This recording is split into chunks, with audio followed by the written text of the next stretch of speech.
This week's episode is sponsored by the Brilliant Futures Institute. I want to encourage all children to open their minds and ask questions, but I also want to encourage young girls to consider careers in science or engineering or technology or mathematics, medicine, art, whatever they're interested in, but don't overlook the sciences. Welcome to the Preeminence Podcast. You cannot be a courageous leader if you're not vulnerable. Your legacy is every life you've touched. The only thing that changes our life long term is when we raise our standards. Now is the time to take risk. The way it's always been done isn't necessarily the way it should be done. What is your dream? What do you think 2050, 2100 is going to look like? The most incredible sort of mystery, I think, is now the question of what comes next. Stay hungry, stay foolish. Welcome to the Preeminence Podcast. I'm your host, Matthew J. Peters. Visit preeminence.tv to learn more about how to create a preeminent presence for your business, organization, or personal brand. Be sure to subscribe on iTunes, Google Play, Stitcher, SoundCloud, or just ask Alexa to play the Preeminence Podcast. Today, my guest is Dr. Robert Krupp. Dr. Krupp has been teaching the sciences since 1949. Even today, he teaches 1 to 2 college-level courses each year. At the age of 80, Bob began writing science books for children, publishing about 1 book a year for the last 9 years. Dr. Krupp has a passion for children to embrace the sciences and writes his books to inspire curious minds.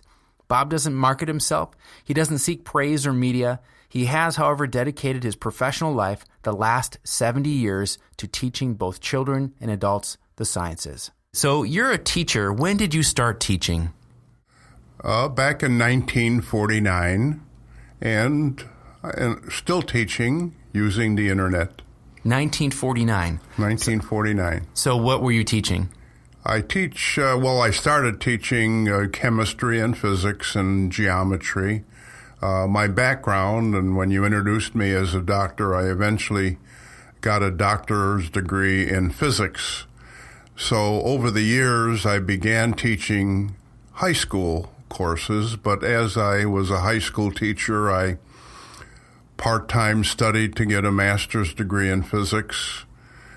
And then I moved on to teaching into college, and then I went back to college or university to get my PhD in physics. All along, it was my intent not to be a research physicist, but a teacher of science. Over the years, I have taught physics and chemistry, physical science, geology, astronomy, meteorology, and even a little bit of oceanography. So that kind of gives you a complete background. So your life has been all about the sciences? Yes, it has. And you enjoy teaching, obviously. You've been doing it for how many years? Well, I guess it's approaching 67 or 68 years. And as I said, I still teach a course or two a year online instead of in a classroom. So you're an author. When did you start writing? Okay, that's an interesting story in itself. I never thought of writing a book. I never wanted to write a physics textbook or a chemistry textbook. But back about not quite 10 years ago, in 2009, I attended the kindergarten graduation in a Montessori school of my granddaughter, Laura. And while I was there at the festivities and listening to different things going on, I thought, what else could I give her besides the bouquet of red roses I had brought with me to give her? And it suddenly dawned on me, why don't I tell her what I know? And what do I know? I know the physical sciences, as I mentioned to you before. So I got the idea to write stories for her, young children, about the physical sciences. Now, I have to admit, I didn't go home and start writing. It was just an inspiration that I ought to do that. About 6 months later, in October, I was out in Arizona, and I had some time, and I started writing.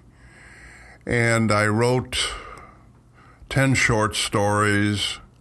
I thought each one might be a book. They eventually got published all together in one book, and that was my first book, published in 2010. But that's how I got started writing those books.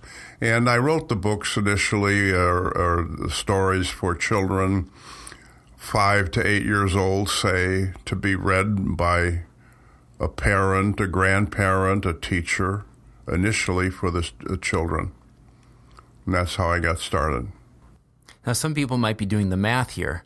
Normally, I don't talk about people's age, but I think you're so fascinating that when a lot of people think about slowing down, think about withdrawing, they have a lifetime of experience and knowledge, and that's a lot of times I find people kind of retire from life. Right. But you did the opposite. You are still teaching. You are using technology, and you began writing books at what age? Probably I was 80. I think the first book was published when I was 81. Yes. I got the idea in 2009, and I was, when I was writing in October, by then I was 80 years old. The books I write are not typical science books. You don't find equations, you don't find mathematics in them, but it's intended to make this child interested. For example, in one of the stories in the first book, I think it's the second or third story in the book, it's called Curds and Whey. And in the stories, my style of writing, it's conversational. I talk to my granddaughter and I ask her questions. She talks to me and she asks questions. Along the way, I've added maybe a second or third child with her, and they ask questions. And so we carry on a conversation. Anyway, in the story Curds and Whey, I start out the story by saying, Laura, do you know the story of Little Miss Muffet? And she smiles and she recites it to me, and that's in the book. After she recites it to me, I say, very good. I said, what's a tuffet? I don't know. So then I explain to her what a tuffet is, and I show a picture of a tuffet in the book. And then I ask her, what about curds and whey? Do you know what they are? No, I don't. So let's go into the kitchen and make some curds and whey. And we go into the kitchen, and with little simple stuff you have in the kitchen, nothing scientific fancy. You don't need beakers and test tubes and Bunsen burners to do some simple experiments in the home. We made curds and we made whey. We separated the curds from the whey. And then with the curds, we also made glue from it. That, you know, so the little experiments that children can learn from. Now, I do know they will work if the children are exposed to them. For example, I mentioned that I wrote the stories in the fall of 2009. I had them in my computer. I printed out hard copies, and at the holiday time, I was back in Illinois visiting with my family and friends and Laura, and I read her the stories to see if she would understand them, and she understood most of the things, but there were new words in the vocabulary of the stories that I highlighted and she learned. 3 weeks later, I had returned to Florida, and I got a call from my daughter in Illinois. It was about the third week in January. I remember it was a Thursday night, and she said, "You'll never guess what she did tonight." And of course, I thought, oh my God, what did she do? You know, what horrible thing. Well, then my daughter told me that earlier that weekend she had been shopping. My daughter is a teacher. She had been shopping for stuff for her classroom, crayons, paper for projects that they were working on that week. And my granddaughter, Laura, was with her. As they're walking along, and again, at this time, Laura's 9 years old, she says, Mommy, look, acid, ACID. There was a little sign advertising selling of litmus paper that you could buy for 50 cents. Now, she had seen and learned that word at Christmas time in my book on acid, so she recognized it. My daughter bought a vial of red and a vial of blue. They were 50 cents each. Came home, and Laura was testing different things, liquids, to see if they were acid or base. But on this particular Thursday night, my daughter called and said, we're going to be off for school tomorrow. We're having a blizzard. We expect 12 to 14 inches of snow. Oh, okay.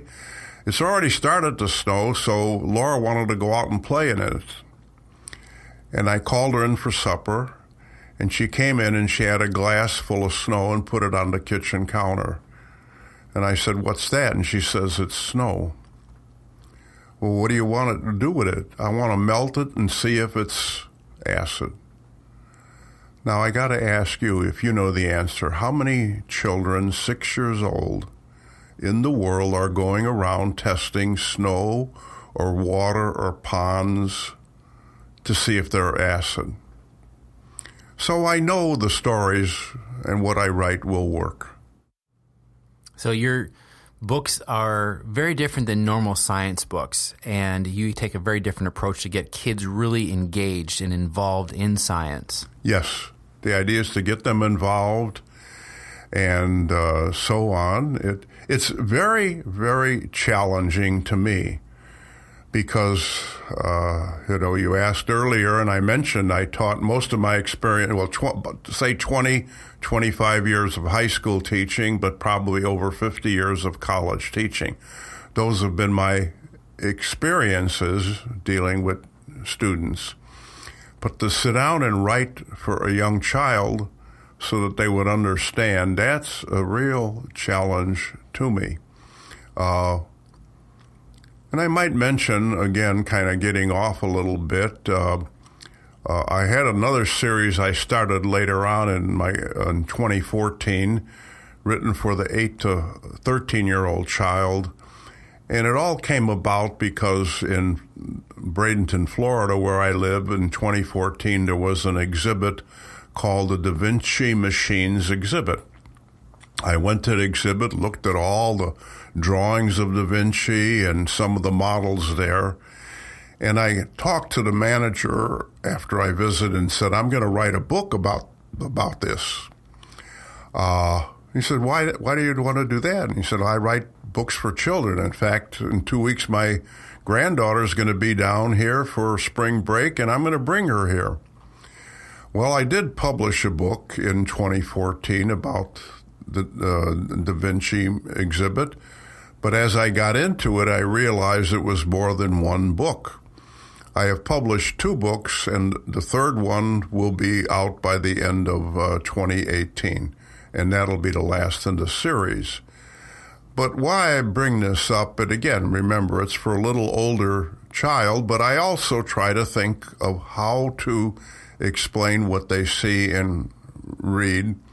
When I took Laura to the exhibit of Da Vinci and we're looking at the drawings and the models that they had there were a couple of models where Da Vinci drew designs for turning circular motion into repeated linear motion. There are a couple of models that were there, interactive models that the children and visitors could play with. And that comes up in the story, and Laura, after hearing that expression 3 or 4 times, says, what do you mean by repeated linear motion? And I wrote, well, repeated linear motion, it's motion in a straight line, and it goes back and forth, back and forth, back and forth. Oh, okay. And I remember when I wrote that, I sat back and thought, how else could I get a young child to understand this motion? And in my book, I came up with the design. I have a picture of a merry-go-round with a horse on it. And I explained that when you sit on the horse, you go up and down, up and down, up and down. That's repeated linear motion. In the meantime, the merry-go-round or carousel is going around in a circle, isn't it? Oh, okay. And so, see, this is what I try to do. I try to see or think about where in their life experience a young child might have observed this, seen this, and now you're using it to explain and understand it in terms of science. And how many books have you written? 9. Well, I'm counting it as 9. I just have come out with what I call the anniversary edition of Book 1. Book 1, as I mentioned, which was the start, had 10 short stories. I have gone in and edited those and changed some of the things, hopefully to improve them, added some new ideas. Essentially, the stories are entitled the same. There's a story, Curzon Way, and all the other stories are entitled the same way, but I've changed and hopefully improved it, and that has just come out. So I'm counting that as a ninth book. The books, let me explain that. In the series called Laura and Grandpa Discovering Science Together, I have written 5 books. These are written for the 5 to 8-year-old child. As I mentioned, I launched into a book that had to be written for older children, 8 to 13, because of the Da Vinci Exhibit that I have visited and written 2 books, with a 3rd book to be published by the end of 2018. So I have those 3, but again, they're for older children. And then there's kind of a unique book because it kind of was a spin-off of a presentation I gave at a high school in Sarasota, Florida. And it's actually one story from Book 1 called The Rainbow. And this is a very unique book in the sense that it is written for children 4 to 8. It's about the rainbow, but it's bilingual. It's written in Spanish and English. And so these are the books kind of that I have written. So you've written these books, and there's been this journey you've been on, learning how to communicate scientific principles to children from as early as 4 years old. And they're real-world experiments that they can do with the parent, and it'll help them explain parts of the world to them. I think that's fabulous. What is your mission behind all of these books? You're putting all these books out. What do you want them to do in the world? My first mission, I guess, and what I was hoping to do, was to expose young children, 4 to 8, to some of the vocabulary of the physical sciences. For example, in the second book I wrote, one of the stories is entitled Clouds. And the story begins something like this.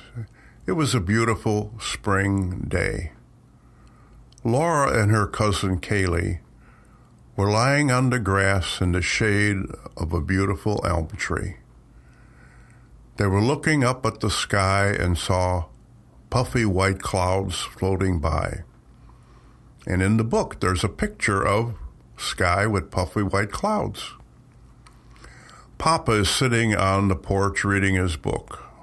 Laura calls out to Papa, "Papa, where do clouds come from?" He says, "Now that's a very good question.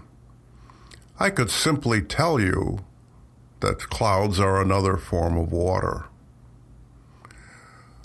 But I'd like to tell you more about clouds, okay?" Now I'll stop. Those are actually the words in the book. But about 1,700 words later, 50 pictures showing different aspects of it. The child will be exposed to new words, maybe not new, but I don't know where they would get them in their vocabulary, such as solid, liquid, gas, melting, evaporation, condensation, condensing, hot air, helium, vaporization, words like that. I don't know that those are written in some of the books I've seen written for 4, 5, 6, 7-year-old children. So that's what I'm trying to accomplish. So that's what I feel is my major mission. The second one acquired along the way. I have to admit it wasn't the initial one, but I've adopted it and along the way. I want to encourage all children to open their minds and ask questions, but I also want to encourage young girls to consider careers in science or engineering or technology or mathematics, medicine, art, whatever they're interested in, but don't overlook the sciences. So that's kind of my second mission. The way I'm now trying to bring that about is I often have with Laura a companion in the story, sometimes two, and I'd say 90% of the companions are a girl rather than a boy. But I do have a few boys, in the stories, different stories. But I also have started to dedicate all my books to important women that I found and discovered who have contributed to education. One of my books, I forget which one, I dedicated to Dr. Montessori. You may have heard of Montessori schools. She lived in the 1800s and started the programs that have led to the Montessori type of education. She is dedicated in one of the books. Another person I looked up, I mentioned that I had written a book that was Spanish and English, a dual language book. In that one, I dedicated to an American lady named Ellen Ochoa. You may not have ever heard of Ellen Ochoa. Ellen Ochoa is a Hispanic woman. She was born in Los Angeles in 1963. She became the first Hispanic astronaut. I think it was in the 1987 or 88, but she was an astronaut, made 2 trips in space. And she also made history again in 2005 or 2003, somewhere in that era, being appointed as the second woman to be in charge of the Johnson Space Center in Houston, Texas. So again, I'm trying to say maybe to young Hispanic girls, hey, you can do it too. Dr. Robert Krupp, thank you so much for being with us today. Thank you.